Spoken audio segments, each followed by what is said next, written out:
Hello സുഹൃത്തേ, ഇത് നിങ്ങളുടെ വചന ചങ്ങാതി. ഇന്ന് നവംബർ 14 വെള്ളി.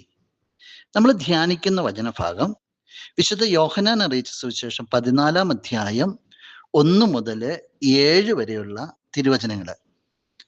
ഒന്നാമത്തെ വാക്യം ഇങ്ങനെയാണ് പറയുക: നിങ്ങളുടെ ഹൃദയം അസ്വസ്ഥമാകേണ്ട, ദൈവത്തിൽ വിശ്വസിക്കുവിൻ, എന്നിലും വിശ്വസിക്കുവിൻ. ശിഷ്യന്മാരോട് ഈശോ പറയാണ്, നിങ്ങളുടെ ഹൃദയം അസ്വസ്ഥമാകേണ്ട.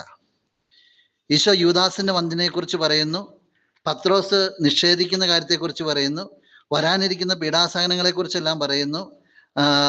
ഇതെല്ലാം കേട്ട് പല രീതിയിൽ ഈശോയുടെ ശിഷ്യന്മാരുടെ ഹൃദയം അസ്വസ്ഥമായിരിക്കുക. അപ്പൊ പറയാണ്, നിങ്ങൾ ദൈവപിതാവിലും വിശ്വസിക്കുവിൻ, എന്നിലും വിശ്വസിക്കും. അസ്വസ്ഥപ്പെടേണ്ട കാര്യമില്ല.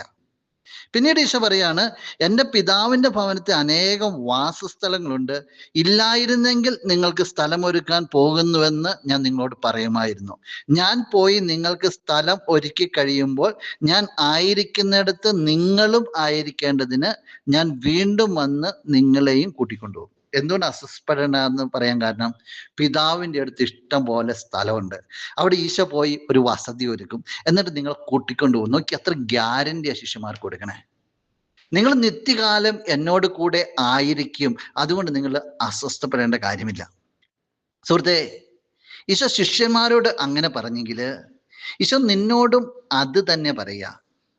ജീവിതത്തിന്റെ പല വ്യഗ്രതകൾ നിന്റെ മുമ്പിലുണ്ടാവും, പല ഞെരുക്കങ്ങളുണ്ടാവും. ചിലപ്പോൾ സാമ്പത്തിക ഞെരുക്കം ഉണ്ടായിരിക്കാം, ചിലപ്പോൾ ബന്ധങ്ങളുടെ ഞെരുക്കങ്ങളുണ്ടാവും, പലതരത്തിലുള്ള ടെൻഷൻ ചിലപ്പോൾ നിന്റെ മുമ്പിലുണ്ടാവും. ഈശോ പറയാണ്, നീ ഇതിനൊന്നും നോക്കി അസ്വസ്ഥപ്പെടേണ്ട, നീ നിത്യകാലം എന്നോട് കൂടി ആയിരിക്കും, നിനക്കുള്ള വസതി എൻ്റെ പക്കലുണ്ട്. ഈശോ ആരോടാ ഇത് പറഞ്ഞത്? തന്നോടൊപ്പം ആയിരുന്ന ശിഷ്യന്മാരോട് പറഞ്ഞ്.